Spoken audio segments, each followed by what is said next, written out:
Around the world, every airport is different and unique, and all of them have different procedures to ensure that safety is guaranteed when landing and taking off. When a pilot gets his license, it means that he or she is capable of following those procedures normally. Most major airports are very friendly to pilots when, by misfortune, they fail to follow procedures, and mostly results to light damage or to no damage at all.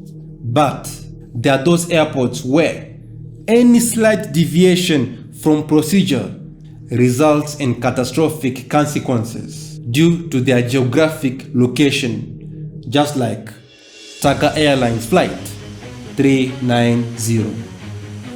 Join me on this video as we see how ignoring procedures turned a normal day into a day to remember. My name is Jonathan and this is Minutes from Disaster. Stay tuned.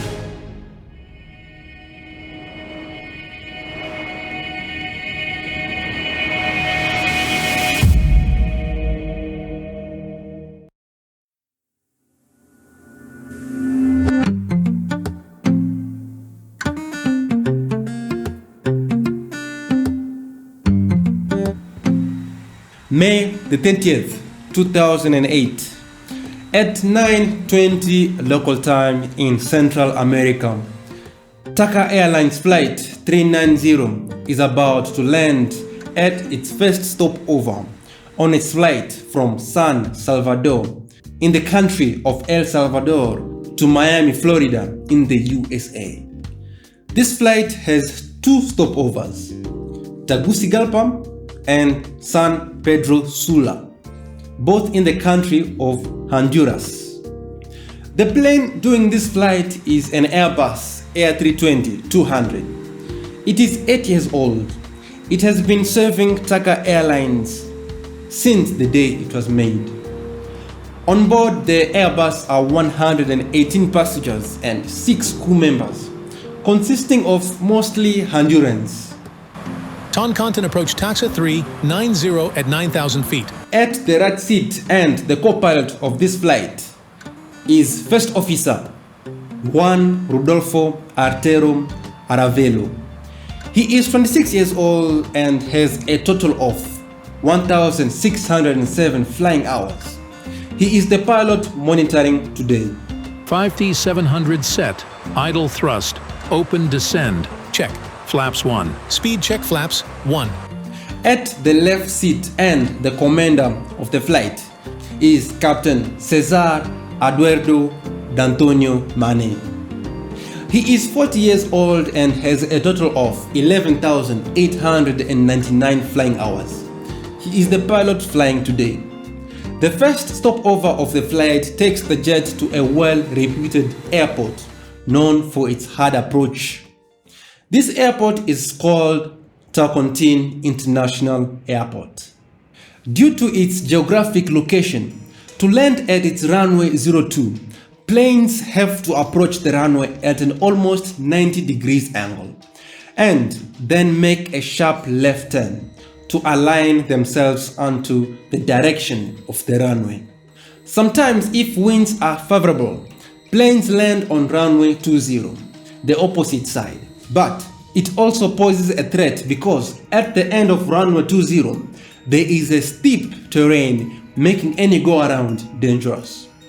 Because of these conditions, all landings here are done manually. That's why every landing and takeoff is done by the captain. Sadly, for these pilots, the weather conditions are not favorable today.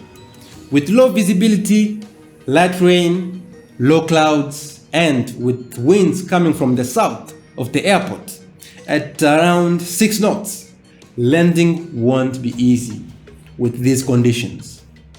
They will land on runway 20, which is not usually used because winds rarely come from the south. They will use the runway 02 VOR approach, circling to runway 20. Basically, the plane coming from the south will fly to a radio station called a VOR. And once runway 20 is in sight, they will go to the left of the runway and fly parallel to the runway, crossing the beginning of runway 20, and then circle to the right to align themselves to runway 20 and then land. Unfortunately, it is easier said than done. But thankfully, the captain has landed here 52 times, with the co-pilot having landed here 5 times. With all the captain's experience, landing here won't be an issue.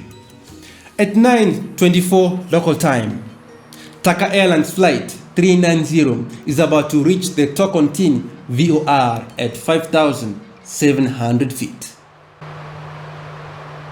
There it is. I see it. With runway in sight, TACA 390. Roger, report to tower on 118.7. Safe landing. 118.7, TACA 390, good day. Toncontin Tower morning, this is TACA 390. We are overhead airport at 5,700 feet.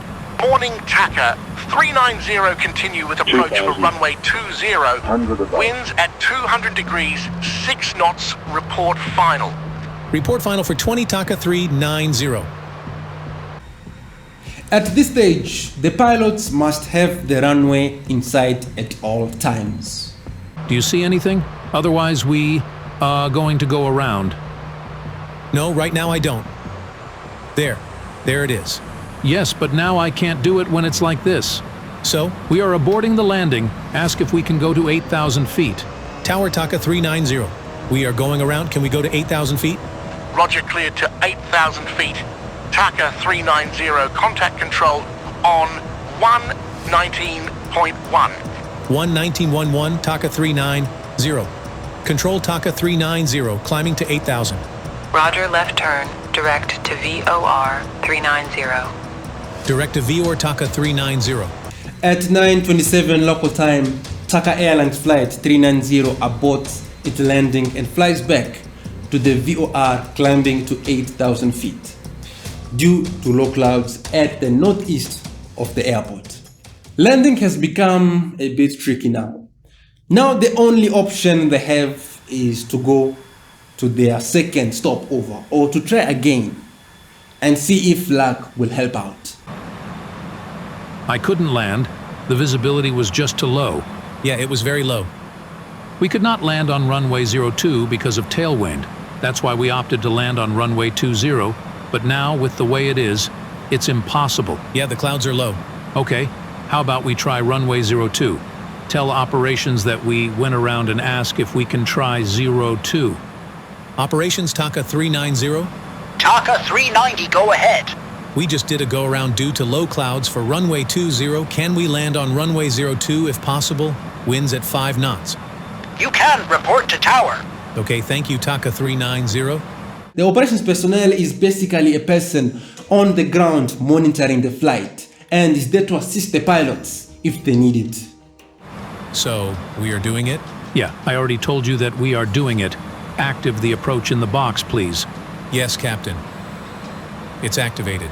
The captain decides to land to runway 02.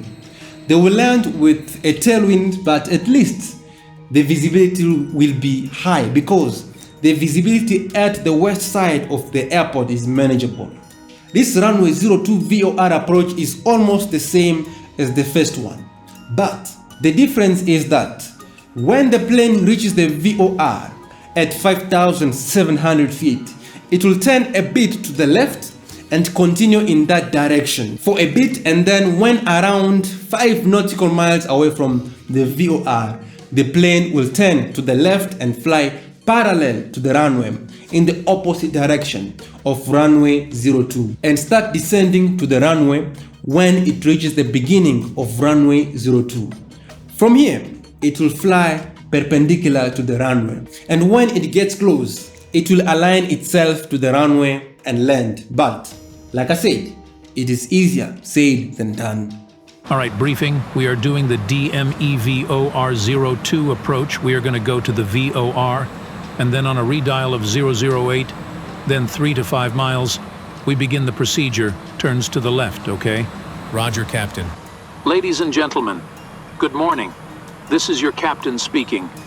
Just to inform you that we made a go-around Due to low clouds at Tegucigalpa, nothing to worry about. Right now, we are about to make a second approach. Anything new? We'll keep you informed. Thank you for understanding.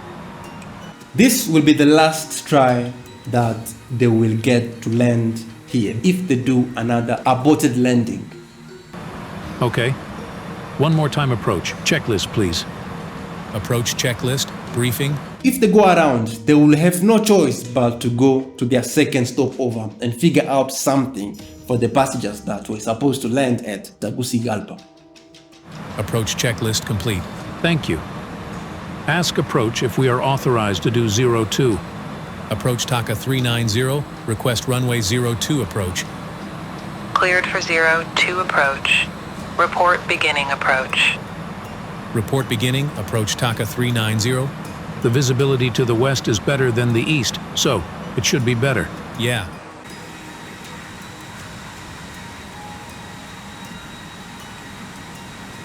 Okay, let's begin the approach. TACA 390, stating approach. Flaps 2. Flaps 2.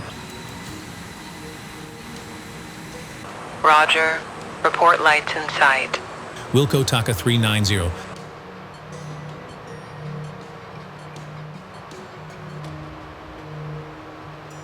At 9:40 local time, TACA Airlines Flight 390 gets close to the VOR at 5,700 feet.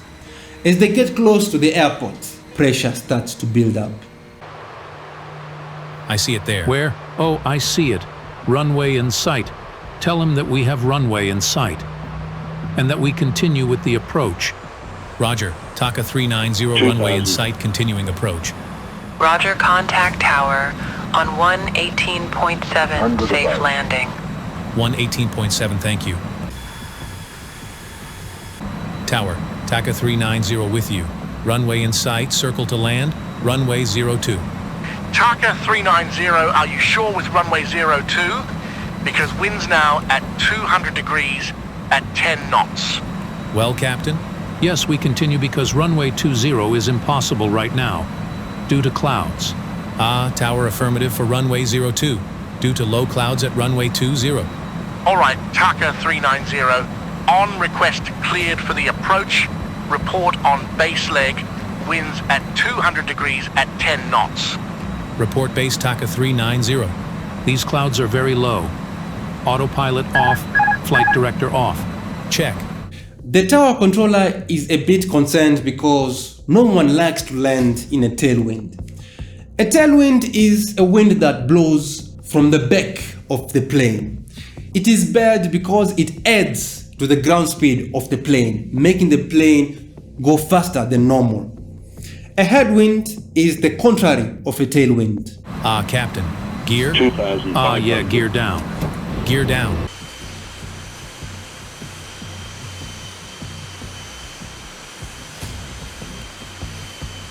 At 9:41 local time, TACA Airlines Flight 390 begins its circling approach for runway 02. Flaps 3. Speed check flaps. 3. Look at this. We don't get paid enough for these crazy situations. After completing the turn, from here on out, it will be all manual flying. Flaps full. Speed check flaps. Full. Landing checklist, please. Cabin crew. Advised. Auto thrust. Speed. ECAM memo. Landing no blue. Landing checklist. Complete. Are we cleared? No, not yet. TACA 390 winds at 190 degrees 10 knots, cleared to land upon request. Caution, wet runway. Cleared to land 02, TACA 390, thank you. Set missed approach altitude of 8,000 feet. It is set, Captain. And so finally at 9:43 local time, TACA Airlines Flight 390 is cleared to land on runway 02. 1,000.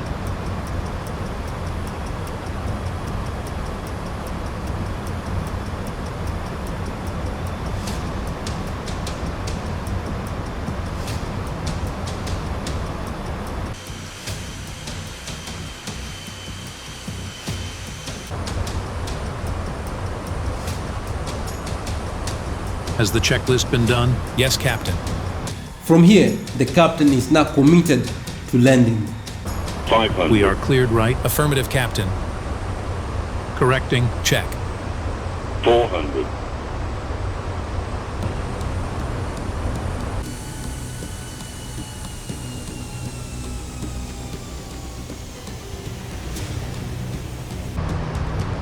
$100, 50, 40, 30, 20.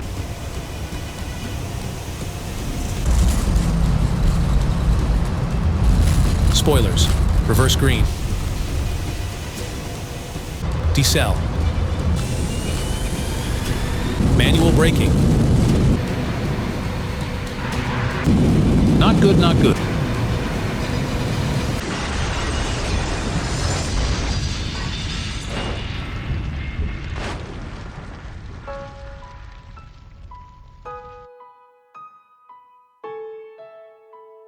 At 9:45 local time, TACA Airlines Flight 390 overruns the runway and crashes onto a road, smashing several cars in the process. But through what I can only call a miracle from God, no serious fire starts, considering that the plane had more than 5 tons of fuel on board. Thanks to this, almost everyone on board survived. Unfortunately, 5 people died. 2 were on the ground in their cars. Another 2 were business class passengers, and sadly, the last one was Captain Cesar Eduardo D'Antonio Mane. The co-pilot was one of the very lucky ones to survive, as the cockpit was very damaged. So, even though people died, I can personally call this a Tegucigalpa miracle. So how did a routine landing by this crew end in disaster? Let's find out. The Honduran government delegated the investigation to the Civil Aviation Authority of El Salvador. And after looking at the flight data recorder and the cockpit voice recorder and other data, they concluded that 4 factors made this crash unavoidable. So let's begin with the first factor: the runway. Even though the runway length was 1,649 meters, which is considerably short, the contributing factor to the crash was that the runway was wet. The runway had just recently been resurfaced, and unfortunately, it had not yet been grooved. Grooves are lines that are perpendicular to the runway and are fitted across the whole runway. They help to drain water and improve braking. Without them, the runway will hold a lot of water. When it rains and with a lot of water on the runway, we get a phenomenon called hydroplaning. Hydroplaning happens when the tires lose their grip on the surface and instead travel on a film of water sitting on top of the runway. This brings the braking action to almost zero. But even though it brought the braking action down, it did not trigger the crash. Why? This brings us to the second factor: the weather. Even though the weather was reported to be low visibility, together with rain and with winds coming from the south at 5 to 6 knots, everything could have ended good if the pilots safely landed at runway 20. But when they decided to land at runway 02, it was a disaster looking for a trigger to get it started. The actual weather at the time of the crash was not as reported. The actual wind speed at the time of the crash was over 12 knots, reaching to around 16 knots. And unfortunately, the max tailwind speed of the A320 was 10 knots, and the recommended limit was 5 knots, meaning that the plane landed on the runway 10 to 15 knots faster than normal. This played a major role in the crash, but it was not the trigger of the crash. Let's go to the third factor. The aircraft weight. No one thought that this would play a role in the crash, but it did. With the conditions that were at Toncontin, the ideal weight that the plane should have landed with was exactly 59,700 kilograms, but they landed with a total weight of 64,389 kilograms. It could have been fine if the day was calm, but that was not the case. With an excess of 4,689 kilograms, the distance needed to stop increased, and with all these three factors, this was just a disaster waiting to happen. But there is one factor that, if it was avoided, it could have saved everyone. Unfortunately, it was not avoided. Pilot error. The people who had control over this whole situation were nobody else but the pilots. They knew that they were over the tailwind limit. They never calculated to see if their weight was okay for them to land with those weather conditions. They never considered the effect that the wet runway would bring to their braking action. To put it simply, they forgot to follow procedures. They had all the information right in front of them to make a good judgment, but they didn't. Why? Well, you see, the captain, having done 52 landings at Toncontin, thought that today was just another routine landing and became too comfortable on a flight that was not routine at all. The co-pilot, having just done 5 landings at Toncontin and being fairly new with low experience, had all his trust in the captain and never questioned the decision of the experienced captain. If they were on a normal airport with a long runway, then we will not be talking about this at all, because normal airports are not tough on pilots when they make mistakes.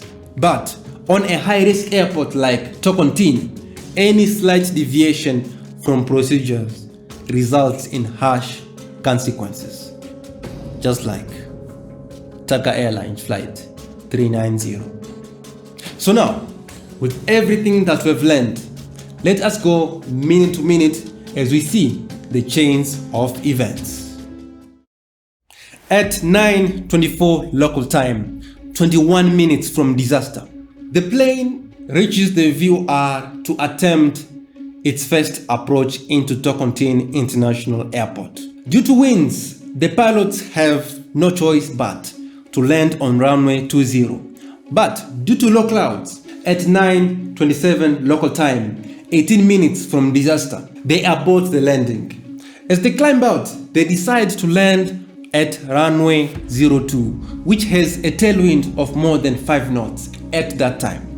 They tell their operations personnel that it is 5 knots when it's more than that. The operations personnel gives them the go-ahead.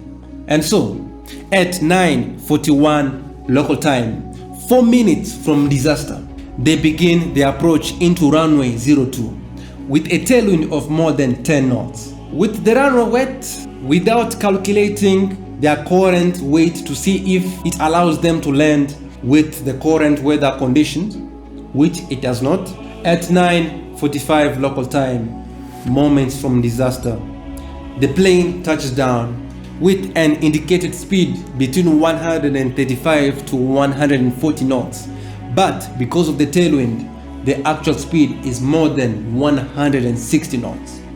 With a high speed, wet runway, and a high weight, the plane overruns the runway, killing 5 people.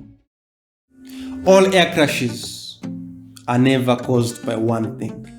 It's always a lot of factors brought together and then triggered by one thing that we get an air crash. And sadly, for this crash, the trigger was pilot error. So, what can we learn from this?